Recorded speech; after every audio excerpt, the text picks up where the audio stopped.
tenemos que ver la parte de la acidez gástrica, ¿sí? El rico aporte sanguíneo que tiene la cámara gástrica, que prácticamente sale de la otra, el moco y la perostasis. Son cosas que sí tengo que tomar en cuenta cuando voy a evaluar a un paciente. ¿Cómo lo evalúo? ¿Ha tenido vómitos? ¿Sí o no? ¿Tolera la dieta? ¿Sí o no? ¿Se le hincha la barriga cuando come?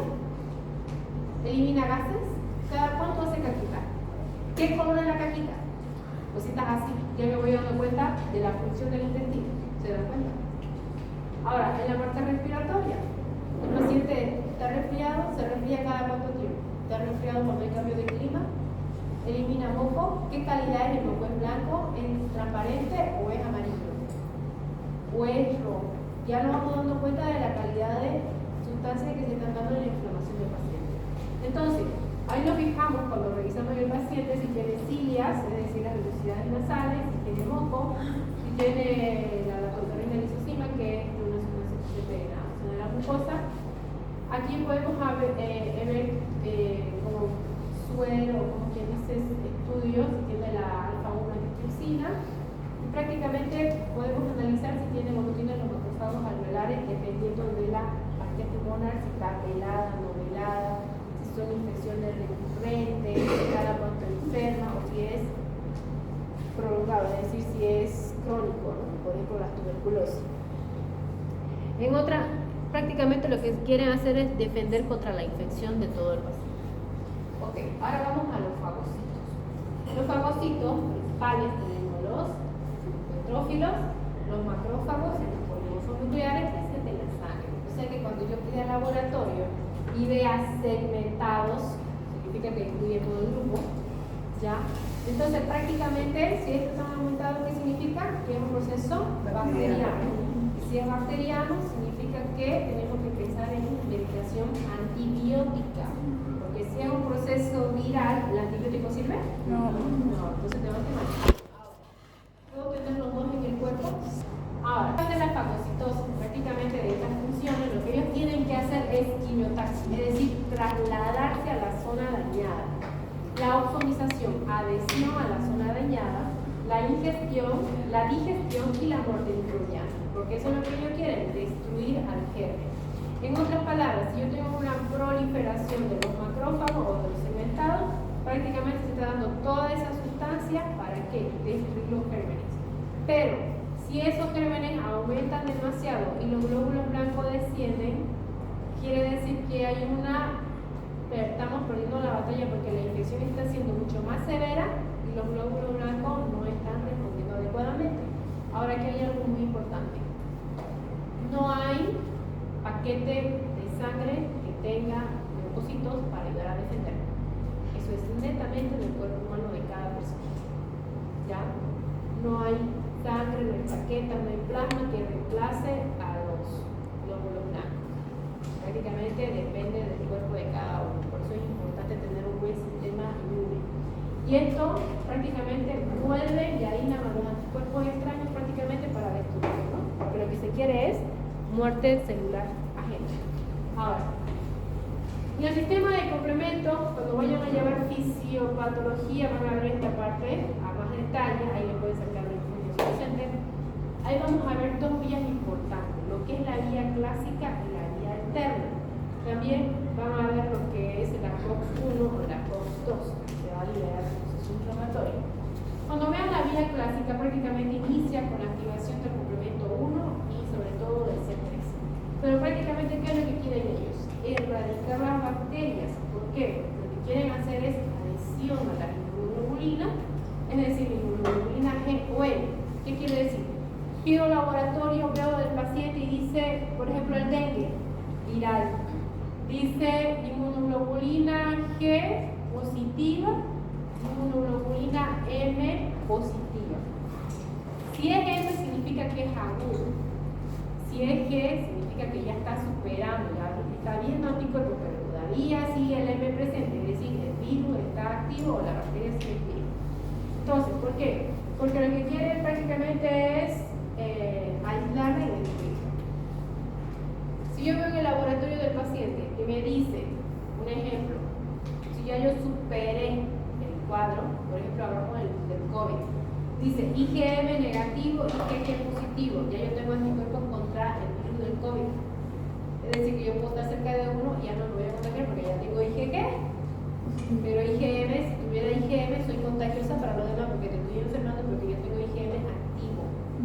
Pero si ya yo superé el COVID, ya no tengo IgM, solamente tengo IgG, ya tengo anticuerpos de defensa. El tiempo de vida hace menos de 3 meses, entonces no me va a durar mucho, pero eso es la posición. Ahora, en la vía alterna prácticamente ya inicia la activación del complemento 3, prácticamente lo que es idéntica a la C1, solo que este es un poquito más rápido porque prácticamente activa a nivel de las bacterias, mientras que este activa más a proceso viral, el otro es más a bacterias. Ya prácticamente las revitaliza y las destruye, prácticamente produce una lisis celular. ¿Cuál es la deficiencia de esta parte? Que los macrófagos van a destruir las bacterias, pero si la bacteria está dentro de la célula o está en un tejido, va a destruir también tejido. ¿Sí? Entonces va a haber una lisis y una necrosis y aumento de la vascularidad, hay un aumento de necrosis y lesión o lisis tisular. Entonces prácticamente va a haber un daño a nivel de tejido, por eso van a ver las heridas infectadas. ¿Se dan cuenta? No es difícil, ¿no ves? Solamente es asociar a la información. Ok, ahora en el sistema de insulina, este es importante. ¿Por qué? Porque prácticamente sabemos que la insulina viene a ser polipéptido de bajo peso, pero esto a través del cilinógeno, que es un precursor por la liberación de la sustancia inflamatoria activa, la calicreína, esta calicreína produce la liberación de prostaglandinas y la bradicina. Aquí hay un dato importante. Esta tiene efecto vasoconstrictor y vasodilatador.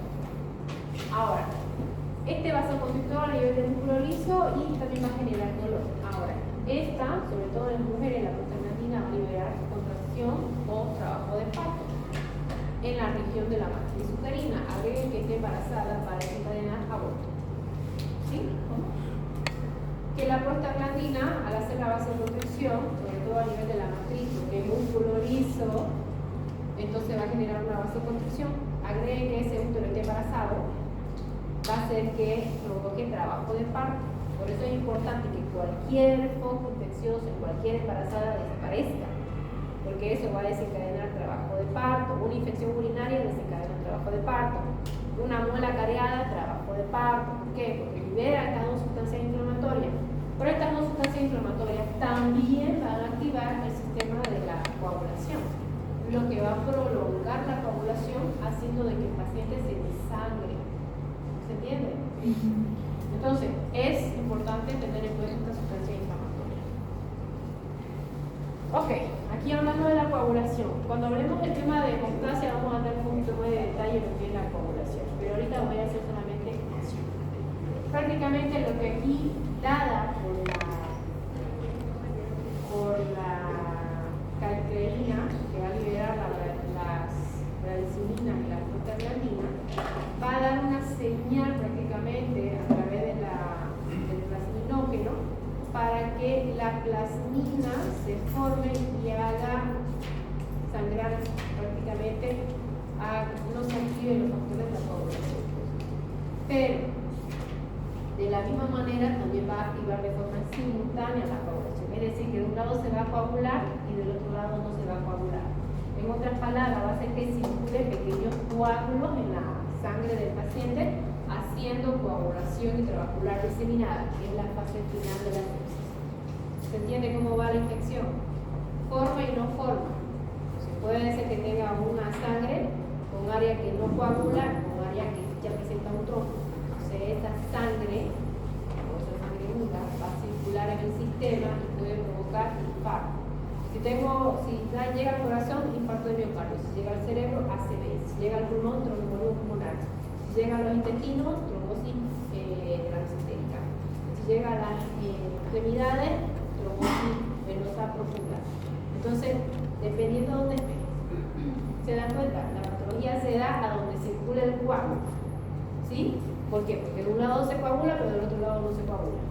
O sea, hay que llegar a un equilibrio. Aquí prácticamente hay una hipercoagulabilidad que se está desatando por la parte inflamatoria. ¿Por qué? Porque la cascada de inflamación se da por dos lados.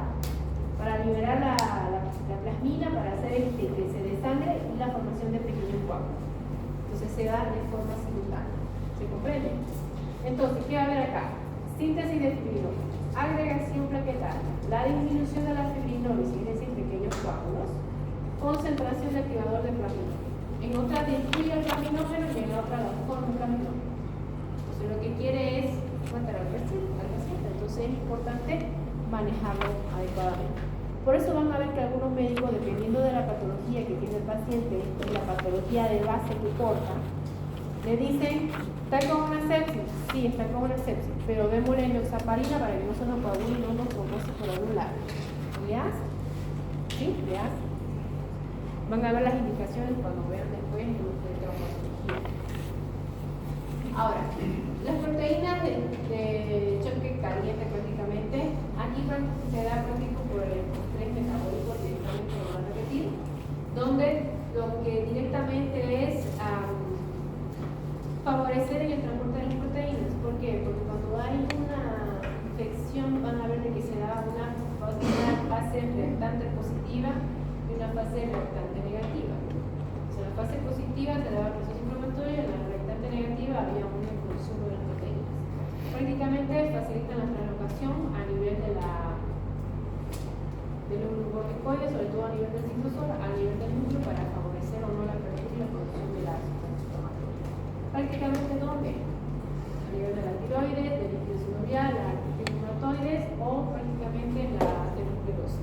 Entonces, lo que se quiere es evitar llegar a esta fase para que los procesos inflamatorios que se vayan a dar a estos niveles, ustedes van a notar, el paciente viene con fiebre y todo eso, y le puede decir, doctor, me duele la articulación, me duele la rodilla, o me duele el hombro, o prácticamente muestra placas de zonas de infarto, que lo vamos a ver en el electrocardiograma, o la tiroides se va a ver un poquito más aumentada si el paciente ya tiene un antecedente de problema de tiroides. Entonces se empieza a demostrar. Aquí con las citocinas, prácticamente, voy a mencionar lo que son las que se producen por los leucocitos, los macrófagos y las células endoteliales. Estas tres sustancias que van a producir estas citocinas, sustancias inflamatorias, lo que van a hacer es una diferenciación celular, es decir, la multiplicación, la proliferación, la migración y la fagocitosis. ¿Quiénes son estos? Los macrófagos, los polimorfos, los basófilos, las células que están tenido que tienen acción de macrófago. Ahora, ¿cuál es la principal función? Aquí tenemos las interleucinas del 1 al 15. Sobre todo lo que quieren producir es las interleucinas y los interferones. Las interleucinas, que las más conocidas en los procesos inflamatorios van a ser la 1, la 6, la 8, que son las más activas y presentes en procesos humorales y en procesos celulares de los procesos inflamatorios, porque está dando la activación de los macrófagos, el traslado, la miotaxis y la hematopoiesis, es decir, la formación o la producción de los que vienen a ser la serie blanca. ¿Sí? En la parte de los interferones prácticamente ya viene a ser lo que es la recopilación o activación a nivel viral.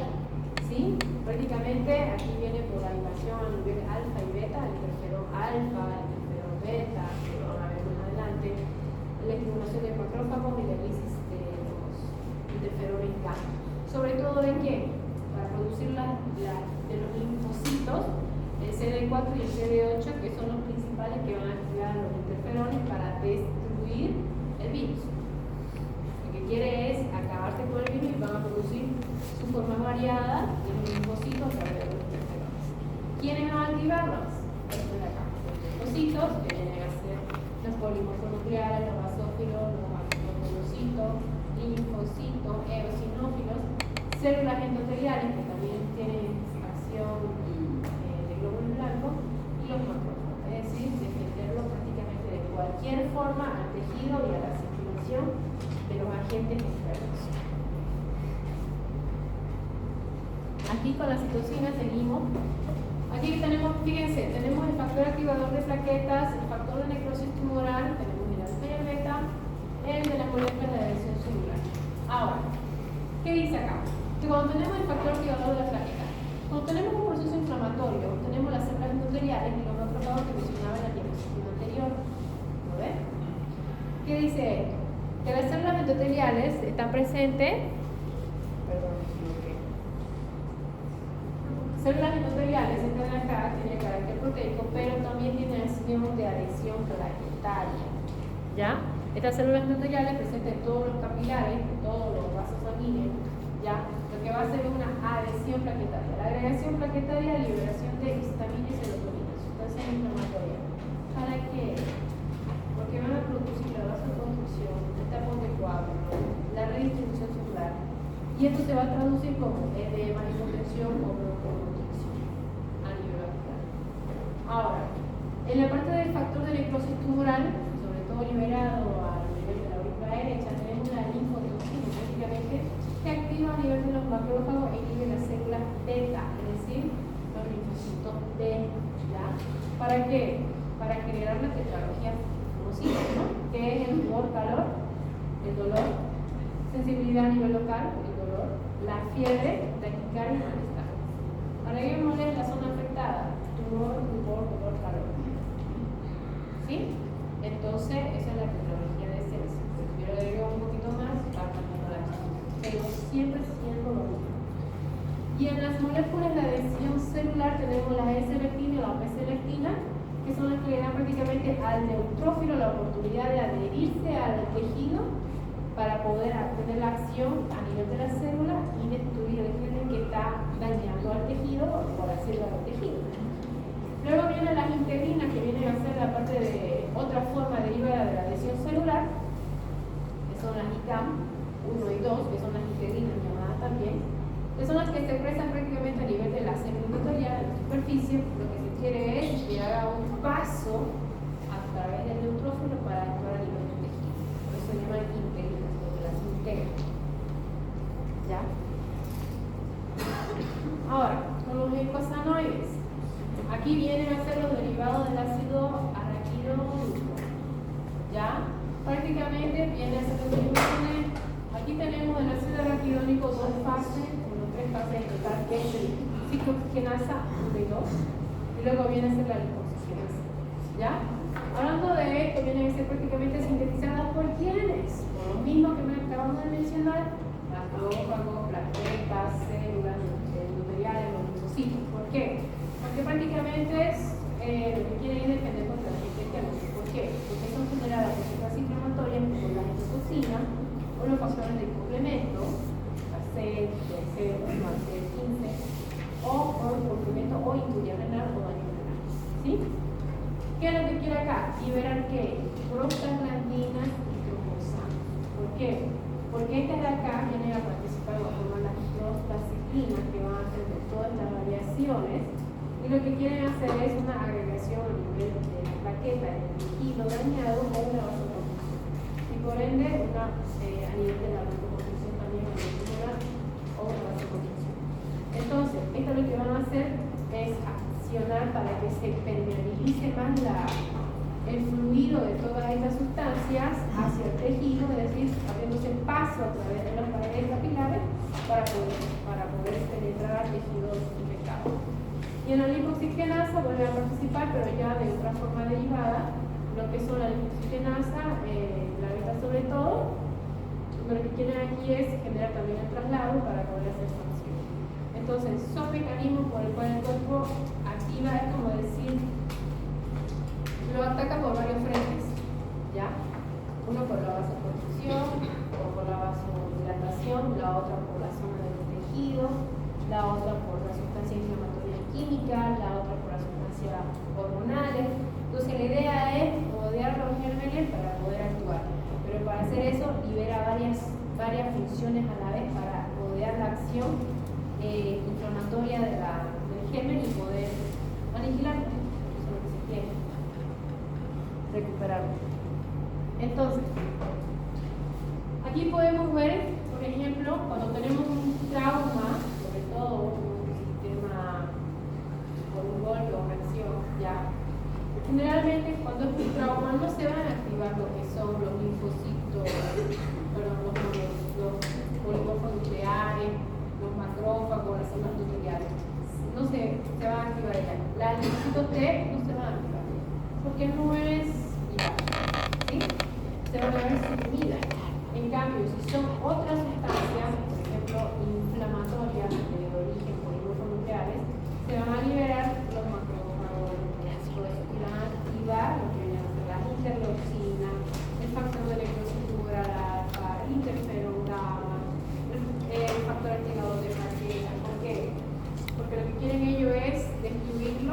a los genes, porque es un trauma, ¿ya?